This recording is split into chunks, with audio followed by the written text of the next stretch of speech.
प्रधानमंत्री नरेंद्र मोदी भी वहां पर मौजूद हैं। For a fair market determined rates for all the across the yield curve, and therefore it's an important measure. The retail participation has been hesitant all these years because of the cost involved and because of the traditional intermediary system which has prevailed. Now this will probably bring in a direct cost-free, convenience-driven, and also build confidence in the retail participation in the government securities. And therefore, it's a major step. I welcome the RBI for having taken this initiative. The second step and the second initiative which the Honorable Prime Minister will be launching is the Banking Ombudsman Scheme. Although it was launched in 1990 and subsequently the RBI came up with include schemes for bringing in the non-banking financial companies and also the payment systems. Later they came up with guidelines for also customer service. This particular step of bringing them together to become an integrated ombudsman service is going to make it easier for the retail participants in banking system and also in the bonds for any complaints that they may have. I appreciate the RBI for having taken these two major initiatives, and I'm grateful to the Honorable Prime Minister for agreeing to launch these two today. Thank you very much.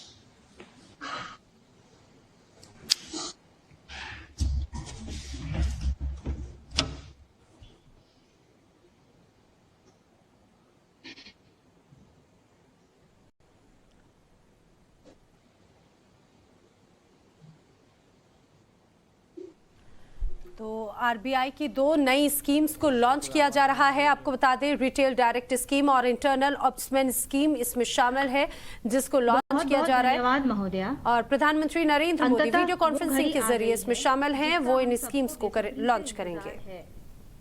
माननीय प्रधानमंत्री श्री नरेंद्र मोदी जी से आग्रह करते हैं कि वह button press करके अपने कर कमलों से दोनों योजनाओं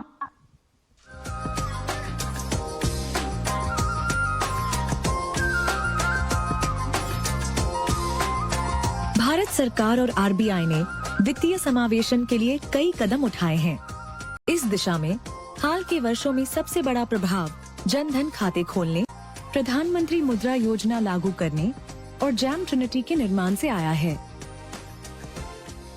समावेशी विकास का लक्ष्य लेकर भारतीय रिजर्व बैंक ने कुछ और नए कदम उठाए हैं।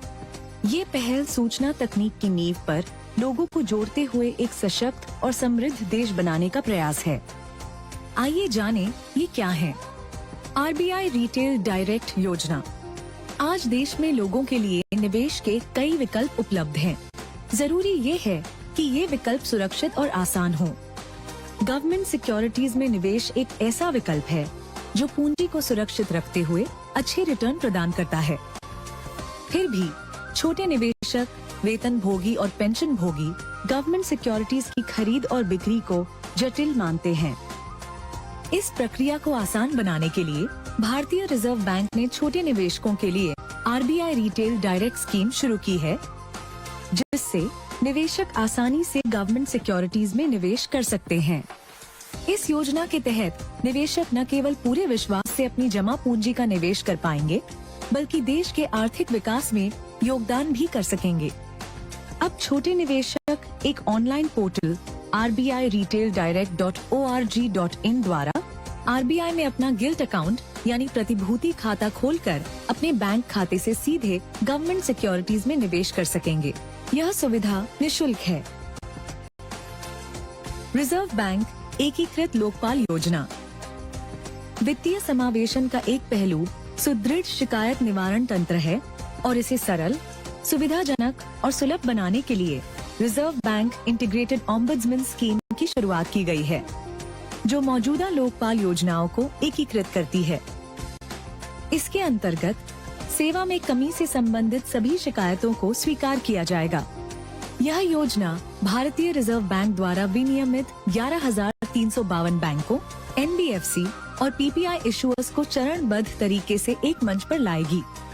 इससे लगभग 44 करोड़ ऋण खाता धारक, 220 करोड़ जमा खाता धारक और पेमेंट सिस्टम पार्टिसिपेंट्स के सभी ग्राहक लाभान्वित होंगे।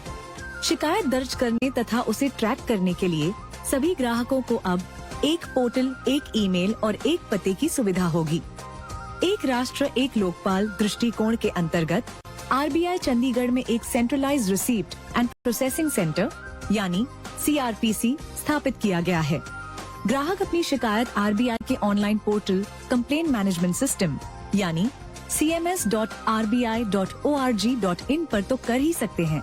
साथ ही CRPC के टोल फ्री नंबर पर हिंदी, अंग्रेजी और 8 क्षेत्रीय भाषाओं में शिकायत दर्ज करने हेतु सहायता और उससे जुड़ी जानकारी पा सकते हैं।